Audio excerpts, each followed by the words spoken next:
Alright guys, so we're graphing some more today, but today we're using what we call vertex form. I think you're going to like vertex form a little bit better than standard form because it's called vertex form because the vertex is given to you in the form. Okay, so it's really, really nice. Everything is laid out for you. It is a little different to get used to at first. Okay, so let me just give you the vertex form of a quadratic.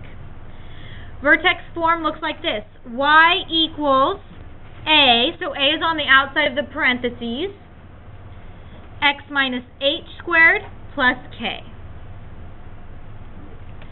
Alright, so A, H, and K are all actually going to be numbers. X and Y are going to be the only things that remain there.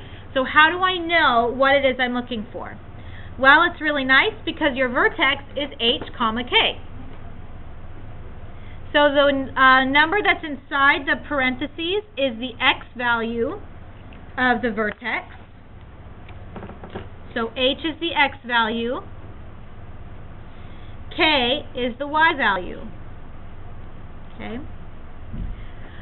The one thing you have to realize here is notice how right here it says minus h, but our vertex is just h by itself.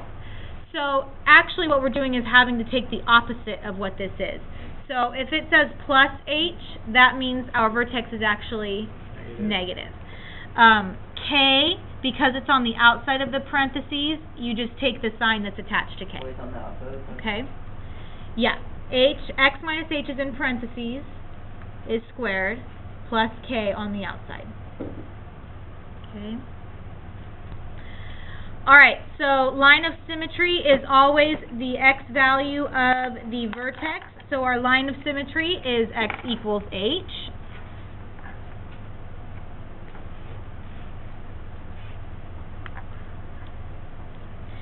And then how do we determine which direction our graph is opening? Our graph opens up if A is greater than 0, which means it's positive or negative? Positive. So if A is positive, the number in front of the parentheses, it's opening up, and it has a maximum value. We should know this. If A is negative, it opens down and has a maximum value. Okay, so those rules are still the same. Okay, so now we're also going to learn about the size of the parabola. If it's wide, narrow, what? So, A is how we also determine the size of the parabola.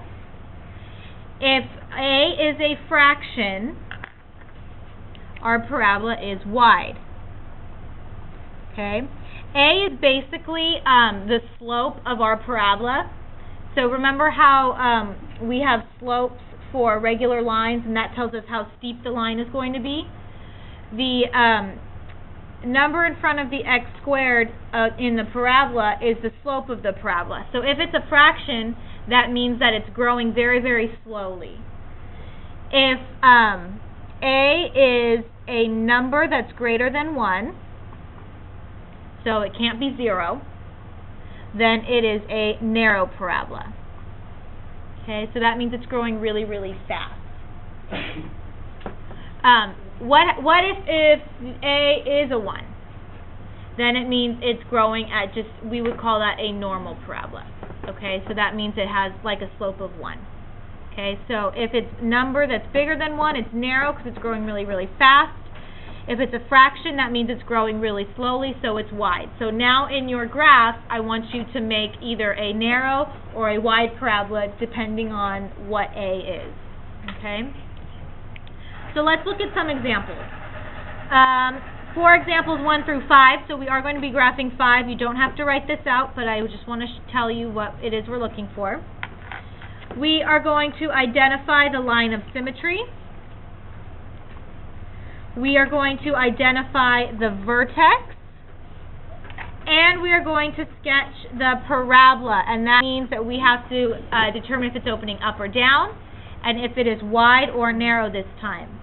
And we're also going to find a minimum or a maximum. Okay? Sound good? Alright, so example 1. We have negative 1/4 x plus 2 squared plus 5. Okay guys, so let's find the vertex first. Okay, so when I'm looking for the vertex, my x-coordinate is always what's inside the parentheses. But let's go back to the general form really quick. So I'm going to push this down. When I was in the general form, what do you notice about h? Negative. It's negative, but what did I say this was? It's a positive, right? So that means we have to take the opposite here. Okay, so in example 1, if I have a plus 2, that means my x-coordinate is going to be negative 2. So for h, you always have to take the opposite of what's on the inside. And that's because it's on the inside of the parentheses and we're squaring it. So it does make a difference. Now the hard part is remembering that k takes the sign that's just attached to it. So we only take the opposite of h. Okay, so what is the y-coordinate here? 5. Positive 5. So you are only taking the opposite of x here. Y, you get to leave it the way it is. Okay? And that just has to do with the way the general form is set up. Okay? So let's graph that. That's our vertex. So we have negative 2. So 1, 2, positive 5. 1, 2, 3, 4, 5.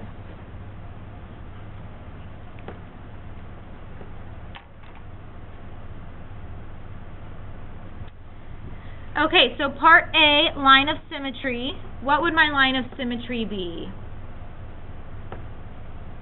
Is it the x-coordinate or the y-coordinate? It's the x, so it's x equals negative 2. So draw that.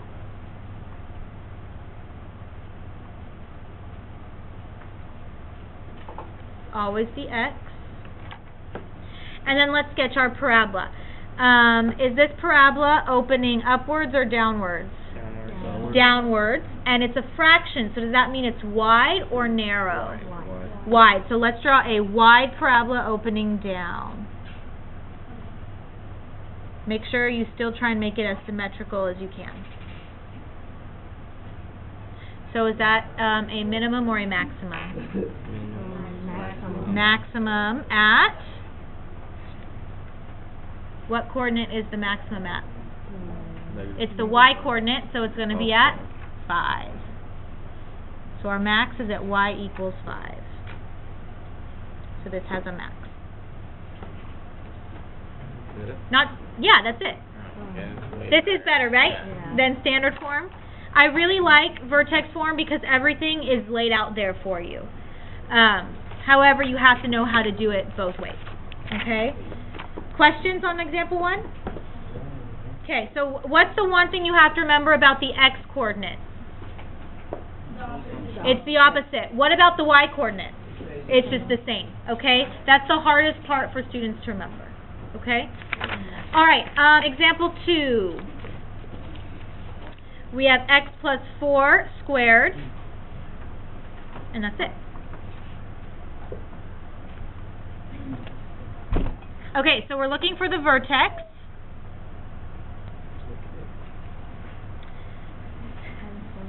What's the x-coordinate of the vertex? Negative 4. And then Justin goes, wait a second, there's no k. If there's nothing being added to the end, what could we put there as a placeholder? 0. 1? We're just adding what? 0. So what's k? 0. So our vertex is at negative 4, 0. I know that's what you meant, right? Okay, so that is, let's graph that right now. Negative 4, 1, 2, 3, 4, 0. So we're on the x-axis. So how many x-intercepts am I going to have in this parabola? 1. Will I have 2 or 1? 1. No, 2. 1. Oh my God. Okay, make your hypothesis. 1. How many vote 1? How many vote 2? I vote 1. 0. How many vote, well, how many vote 0? Okay, let's finish. All right, so we need line of symmetry, right? What's my line of symmetry? Negative 4. X equals negative 4. So for line of symmetry, you have to put the x equals part because it is a vertical line. Okay, from our maximum, you don't have to. Okay, so there's your line of symmetry. Is this graph opening upwards or downwards?